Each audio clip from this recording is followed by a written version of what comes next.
जे का एक न्यूमेरिकल है, ऑर्थो सेंटर निकालना है तुम्हें ट्राइंगल का। तुम्हें ट्राइंगल के तीनों ही वर्टाइसेस क्वेश्चन में गिवन है।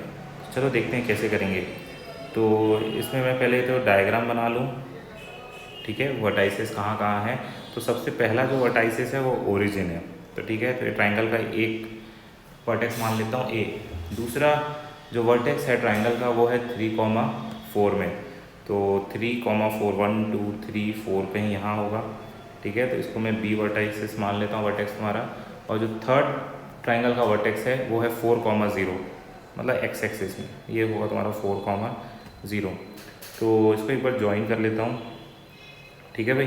तो ये वो तुम्हारा ट्राइंगल है जिसका ऑर्थो सेंटर तुमको निकालना है। एक बार कोऑर्डिनेट्स को मैं वहाँ पे प्लॉट कर दूँ। ये तुम्हारा 0,0 पॉइंट है, ये तुम्हारा 3,4 पॉइंट है।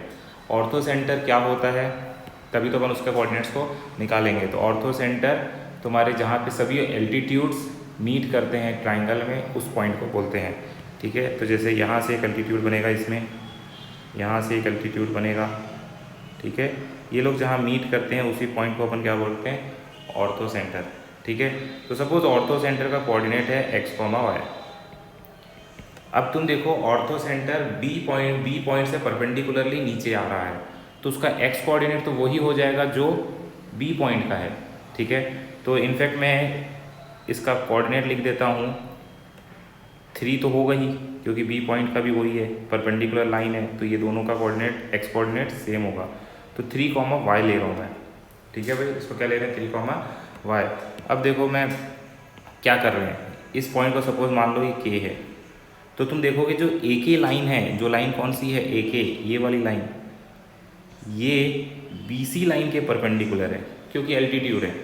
तो अपन सिंपल सा कंसेप्ट यूज़ करेंगे कि दो लाइंस अगर परपेंडिकुलर होती है तो उनके स्लोप का प्रोडक्ट क्या होता है, -1, बस, और कुछ नहीं है इस न्यूमेरिकल में। तो दो जो लाइन है उनके स्लोप निकालते हैं। स्लोप ऑफ AK देखो क्या है, स्लोप ऑफ AK कितना है, तो वो हो जाएगा 3,y, और 0,0 से तुम उसको निकाल सकते हो। तो क्या होगा, स्लोप y2 - y1 मतलब y - 0 अपॉन x2 - x1। तो ये स्लोप आ रहा है y/3। अब तुम देखो वो जो ये वाली ग्रीन लाइन मैंने बनाई है B से लेके C, BC, इसका स्लोप देखो, तो स्लोप ऑफ BC निकाल लेते हैं, ठीक है। तो स्लोप ऑफ BC कितना है, ऊपर 3,4 है, नीचे 4,0 है, तो y2 - y1 upon x2 - x1। तो वैल्यू कितनी आ रही है, 4 अपॉन -1 मतलब -4। क्लियर है क्या।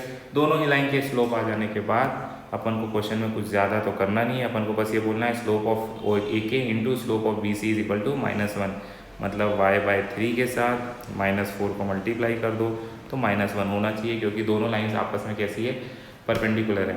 तो तुम सॉल्व कर लोगे, तुम्हारे पास देखो y की क्या वैल्यू आ रही है, y आ रहा है माइनस माइनस कट जाएगा 3/4। तो y कोऑर्डिनेट तुम्हारा 3/4 है और x कोऑर्डिनेट तो तुम्हारा 3 ही है, तो ये कोऑर्डिनेट क्या हो जाएगा 3,3/4, और C ऑप्शन अपना करेक्ट था।